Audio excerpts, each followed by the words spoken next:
Assalamualaikum warahmatullahi wabarakatuh. Bismillahirrahmanirrahim. Alhamdulillahirabbil alamin wassalatu wassalamu ala asyrofil anbiya'i wal mursalin sayyidina wa nabiyina Muhammad wa ala alihi washabbihi ajmain. Amma ba'du. Alhamdulillah kita kembali berhadir pada perkuliahan kita secara online melalui video ini. Nah, materi pada hari ini tentang budaya organisasi. Nah, pada mata kuliah perilaku organisasi. Nah, kita di sini akan membahas apa yang dimaksud budaya organisasi dan apa saja yang faktor-faktor yang menyebabkan sebuah budaya organisasi. Baik, kita share dulu materinya.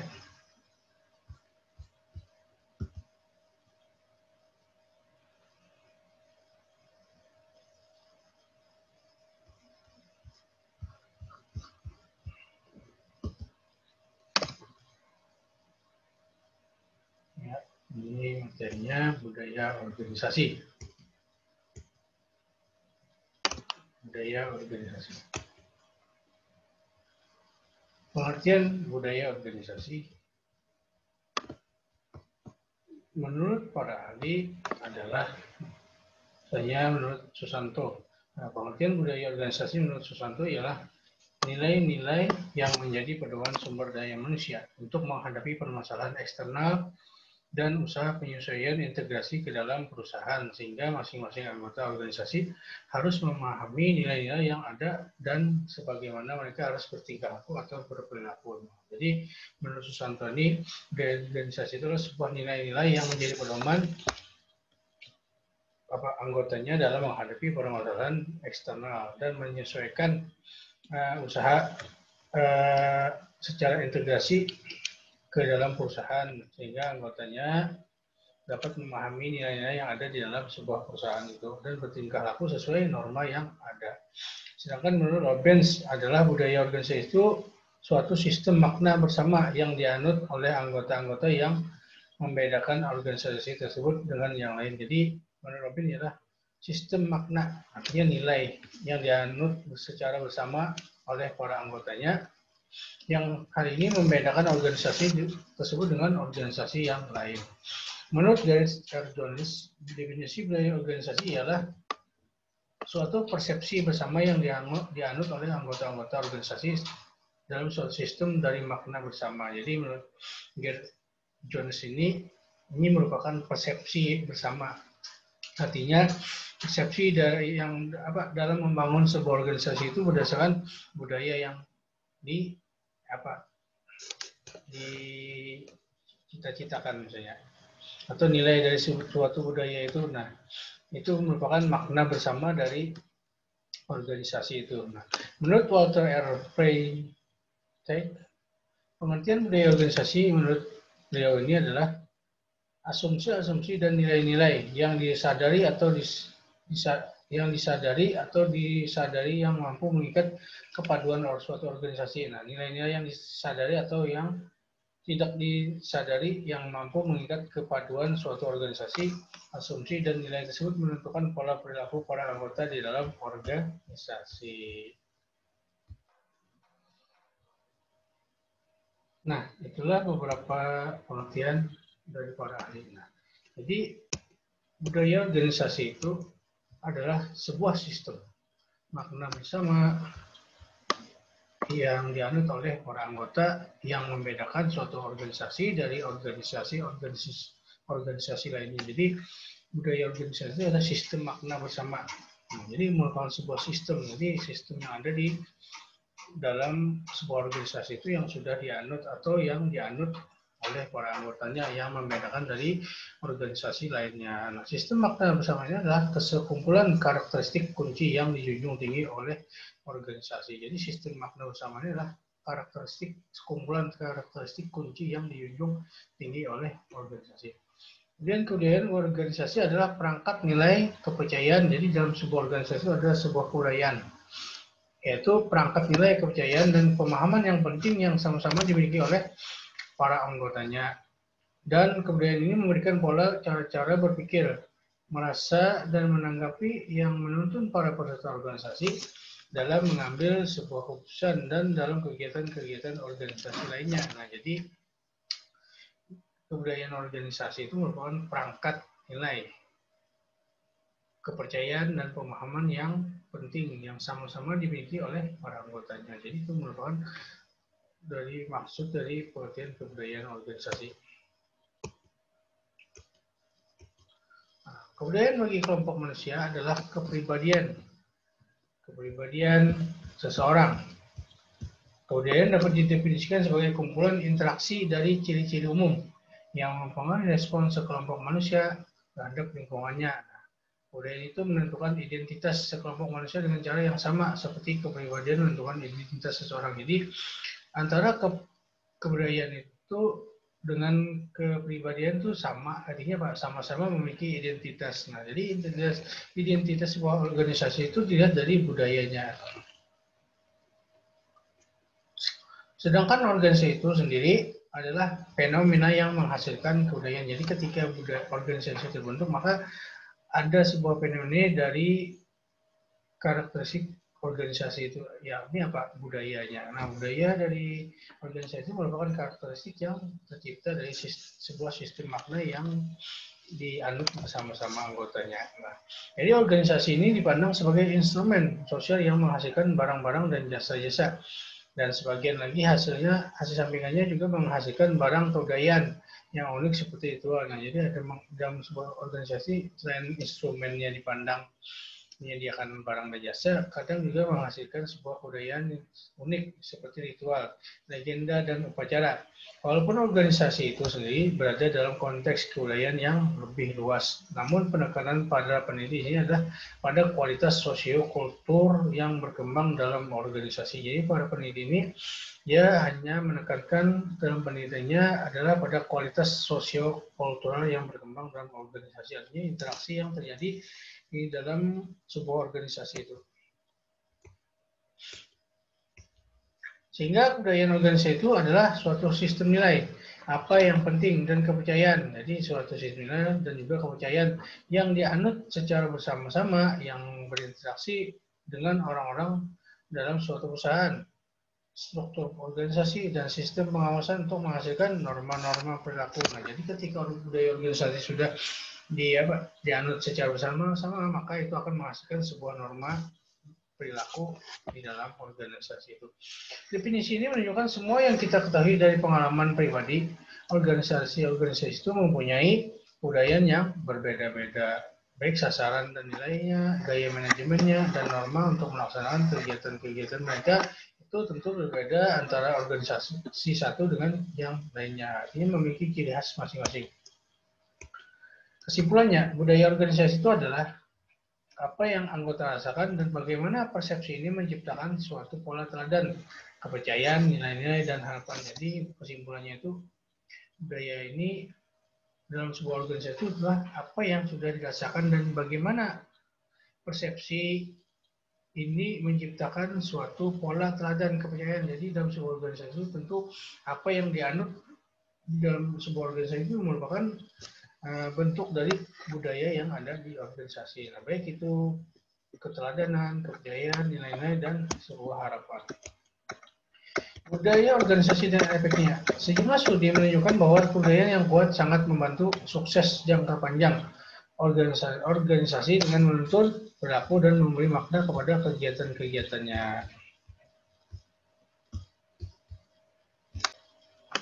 Nah, jadi kebudayaan yang kuat itu merupakan perangkat yang kuat pula untuk menuntun perilaku. Jadi budaya organisasi itu memiliki efek yang baik itu positif maupun negatif. Nah, ketika kebudayaan atau dalam budaya organisasi itu menjadi sebuah karakteristik sebuah organisasi, maka itu akan membantu kesuksesan organisasi itu dalam jangka panjang. Nah, kebudayaan membantu para anggota mengerjakan pekerjaan mereka dengan sedikit lebih baik, terutama dalam dua hal. Jadi kebudayaan. Pertama, kebudayaan yang kuat adalah sistem aturan informal yang mengungkapkan bagaimana yang berperilaku dalam berbagai besar waktu mereka. Jadi dengan kebudayaan yang ada di dalam sebuah organisasi itu yang kuat, maka sistem aturan-aturan yang informal yang diungkapkan, bagaimana orang yang berperilaku dalam sebagian besar waktu, mereka itu akan menunjukkan atau membantu anggotanya dalam mengerjakan pekerjaannya dengan baik. Misalnya disiplin waktu. Nah, itu akan mengikat para anggotanya untuk memiliki budaya yang disiplin. Kemudian kebudayaan yang kuat juga memungkinkan orang merasa lebih baik tentang apa yang mereka kerjakan, sehingga mereka mungkin bekerja lebih keras. Nah, jadi ketika ada budaya disiplin, budaya inovatif, budaya inovasi kreativitas dan sebagainya, itu akan memacu mereka untuk bekerja lebih keras lagi. Pentingnya kebudayaan itu menjadi sangat jelas bila suatu organisasi mengalami perubahan penting dalam sasaran, strategi, dan cara-cara operasinya. Jadi suatu kekuatan budaya itu ditandai oleh anggota yang berbagi nilai-nilai inti. Misalnya semakin banyak karyawan yang berbagi nilai-nilai inti, budaya yang lebih kuat adalah semakin berpengaruh atas perilaku. Artinya ketika budaya yang menyangkut hal baik itu disiplin, ya, disiplin, kemudian inovasi, kerja keras, dan lain sebagainya, maka itu akan berpengaruh kepada anggotanya. Terbentuknya budaya organisasi adalah pengalaman yang dijalani oleh organisasi itu sendiri. Jadi terbentuknya organisasi tentu berdasarkan proses berjalannya organisasi itu sesuai proses yang mereka jalani, sehingga menyebabkan budaya itu menjadi sebuah karakteristik yang timbul dari organisasi itu. Kesukaran dalam menciptakan suatu budaya yang dibuat lebih kompleks lagi ketika mencoba untuk menyempurnakan suatu perubahan budaya. Jadi ada sedikit kesukaran dalam menciptakan suatu budaya yang dibuat lebih kompleks. Jadi ketika ingin membuat atau menciptakan budaya yang kuat misalnya, itu akan terjadi kompleksitas. Nah, dalam hal kesukaran. Nah, kenapa? Ketika mencoba untuk menyempurnakan suatu perubahan, tentu ada tantangan yang dihadapi, baik internal maupun eksternal. Jadi membentuk sebuah budaya itu tentu sangat kompleks, lebih kompleks karena tingkat kesukarannya tentu akan lebih kompleks lagi. Nah, karena apa? Karena ada tantangan yang harus dihadapi, baik untuk menindaklanjuti anggotanya dan sebagainya. Itu tentu ada proses perubahan yang perlu dilakukan. Fungsi-fungsi dari budaya organisasi apa saja? Pertama, menurut Robbins itu adalah fungsinya adalah mengatasi peran yang membedakan antara organisasi yang satu dengan organisasi yang lainnya. Setiap organisasi mempunyai peran yang berbeda sehingga perlu memiliki akar budaya yang kuat dalam sistem dan kegiatan yang ada dalam organisasi. Nah, jadi fungsi budaya itu dia dapat mengatasi peran yang membedakan antara budaya organisasi satu dengan yang lainnya karena memiliki akar budaya yang kuat. Kemudian kedua, menimbulkan rasa memiliki identitas bagi para anggota organisasi itu. Dengan demikian, organisasi yang kuat akan merasa memiliki identitas yang merupakan ciri khas organisasi. Jadi dengan adanya karakteristik dari budaya itu merupakan bagian dari ciri khas dari organisasi itu. Jadi itu menjadikan sebuah identitas yang membedakan dengan organisasi lain. Kemudian yang ketiga adalah mementingkan tujuan bersama daripada mengutamakan kepentingan individu.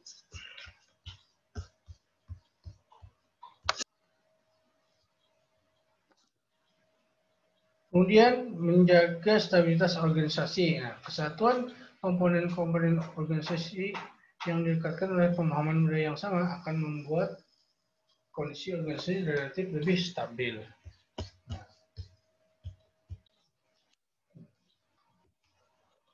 itulah dari beberapa fungsi budaya organisasi. Kemudian karakteristik budaya organisasi. Nah, ada apa saja karakteristiknya? Penelitian menunjukkan bahwa ada 7 karakteristik budaya organisasi yang paling utama yang merupakan hakikat dari budaya organisasi itu. Pertama adalah inovasi dan keberanian mengambil risiko. Nah, sejauh mana karyawan didorong untuk bersikap inovatif dan berani mengambil risiko, itu merupakan karakteristik dari sebuah organisasi. Kemudian perhatian pada hal-hal yang rinci sejauh mana karyawan diharapkan menjalankan presisi analisis dan perhatian pada hal-hal yang paling detail. Nah, itu penting.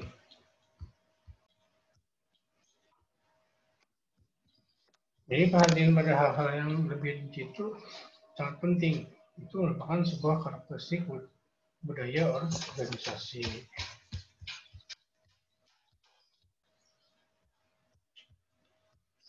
Orientasi hasil, misalnya itu bagian dari karakteristik juga.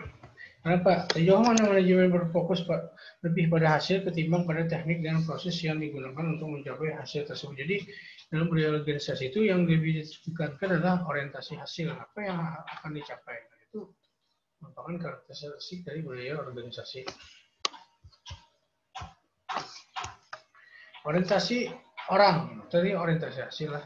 Sejauh mana keputusan-keputusan manajemen mempertimbangkan efek dari hasil tersebut atas orang yang ada di dalam organisasi. Jadi anggotanya itu perlu diorientasi ya. Setiap organisasi itu memiliki orientasi yang harus apa istilahnya dilakukan dalam hal pengenalan misalnya atau penguatan sumber daya manusia. Nah, kemudian orientasi tim. Nah, bagaimana sejauh kegiatan-kegiatan atau sejauh mana kegiatan-kegiatan kerja di organisasi pada tim ketimbang pada individu-individu. Jadi penting tim itu selalu difokuskan untuk orientasi. Kemudian yang karakter selanjutnya adalah keagresifan. Nah, sejauh mana orang bersikap agresif dan kompetitif ketimbang santai. Jadi, nah itu budaya organisasi itu karakteristiknya. Kemudian stabilitas. Nah, stabilitas ini wajib itu lah. Sejauh mana kegiatan-kegiatan organisasi menekankan dipertahankannya status quo dalam perbandingannya. Jadi penting tuh menekankan dipertahankannya status quo dalam perbandingannya. Jadi stabilitas itu penting. Tanpa stabilitas sebuah organisasi itu mungkin akan berjalan tidak baik. Jenis-jenis budaya organisasi. Nah, Siswanto dan Subcipto mengembangkan ada beberapa tipe budaya organisasi. Di antaranya pertama adalah budaya peran atau Avolo. Nah, jenis budaya organisasi ini memiliki ciri-ciri birokrasi yang tinggi, dikelola secara ilmiah dan memiliki disiplin yang sangat tinggi juga. Yaitu budaya peran. Kemudian budaya kuasa, religius. Jenis budaya organisasi memiliki ciri-ciri yaitu ada seorang tokoh di tengah-tengah dan di pusat hubungan dengan teman-teman yang sehati, sepikiran dan mempunyai ciri-ciri lisan yang kuat dan intuitif. Nah, jadi budaya kuasa ini dia memiliki ketokohan. Nah, antara hubungan tokoh yang di tengah-tengah dan di pusat, gitu, sehingga mampu menghubungkan antara yang pusat dengan teman-teman yang ada di yang ada dengan teman-teman yang sepemikiran dengannya. Nah, sehingga mempunyai ciri-ciri lisan yang kuat dan intuitif. Nah, dia memiliki karakteristik ciri-cirinya lisan yang kuat dan intuitif, artinya vokal istilahnya lah, berwibawa sedikit. Kemudian budaya tugas atau matrik Athena. Jadi budaya organisasi ini di organisasi ini diaman di dalamnya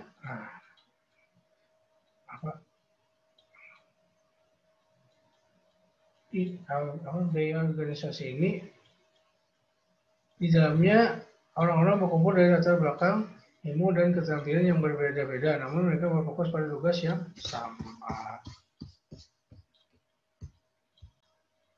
Nah, jadi budaya tugas. Jadi jenis budaya metrik ini di dalamnya terkumpul orang-orang yang memiliki latar belakang ilmu dan pengetahuan yang berbeda-beda, namun mereka berfokus pada tugas yang sama. Nah, ini budaya tugas.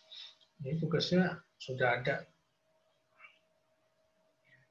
Kemudian budaya atomistis biosius. Jadi jenis budaya organisasi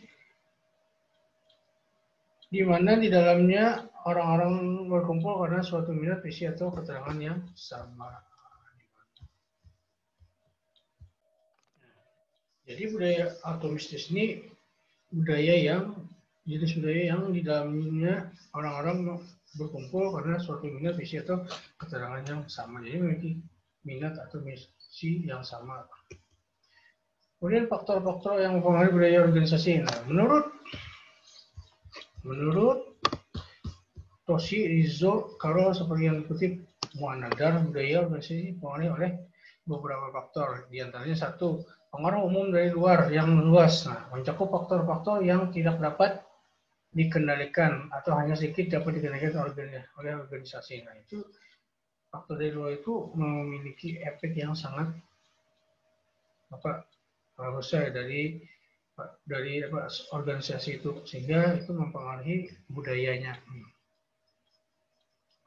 Kemudian pengaruh dari nilai-nilai yang ada di masyarakatnya, keyakinan dan nilai-nilai yang dominan dari masyarakat luas, misalnya kesopanan santunan dan kebersihan, itu akan menjadikan sebuah faktor yang mampu mempengaruhi sebuah budaya di organisasi itu. Nah, jadi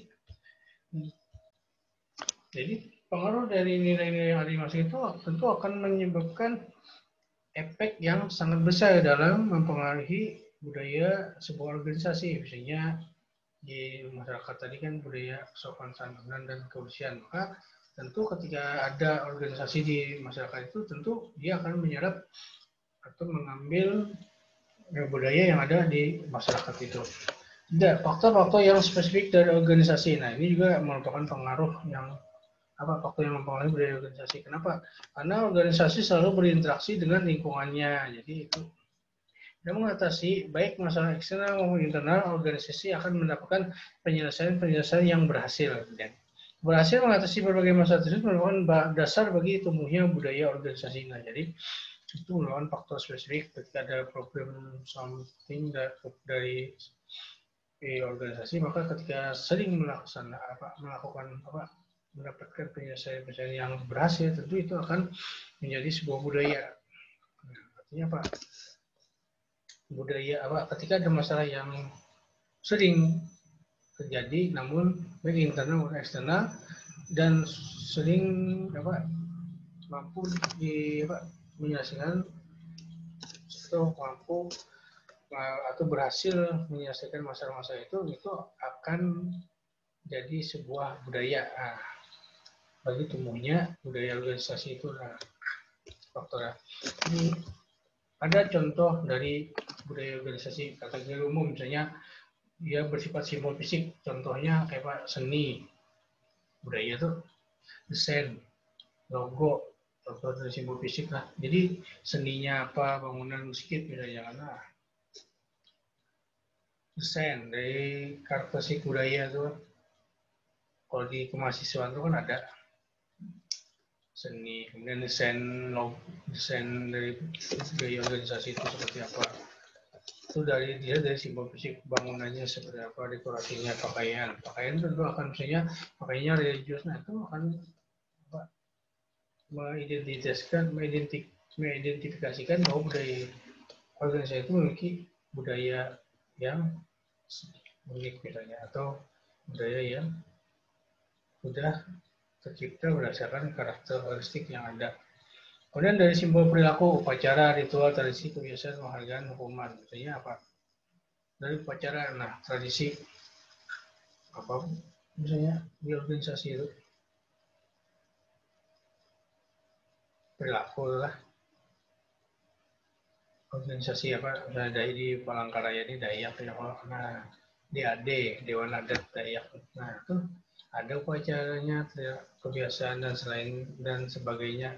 Kemudian kategori umum contoh organisasi misalnya dilihat dari sisi simbol verbal, anekdot, lelucon, jargon, nama-nama sultan, penjelasan kisah, mitos, sejarah, anekdot, lelucon, jargon. Nah, jargonnya kalau di mahasiswa itu ya jargonnya ada.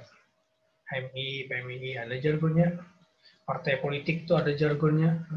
Partai wong cilik misalnya itu jargonnya tuh. Kemudian nama sebutannya kalau di HMI misalnya Yakusa, yakin, usaha sampai, itu jargonnya itulah. Ada sejarahnya berdirinya. Nah, itu contoh-contoh dari budaya organisasi yang dilihat dari kategori umum. Baik itu dia dari sisi simbol fisik, perilaku maupun verbal. Oke, demikian materi yang bisa Bapak sampaikan. Mungkin masih banyak kekurangan-kekurangan dan materi yang dijelaskan ini hanya sedikit dan masih banyak lagi yang belum bisa tersampaikan karena terbatasnya waktu juga. Nah, mohon maaf jika ada kata-kata yang kurang berkenan, kurang bisa dipahami dari penjelasan ini, minta maaf, minta halal, minta ridho, dan jangan lupa untuk isi di kolom komentarnya kehadiran atau absensi dari mata kuliah kita pada organisasi pada hari ini. Terima kasih. Undur diri. Wabillahi taufiq wal hidayah. Wassalamualaikum warahmatullahi wabarakatuh.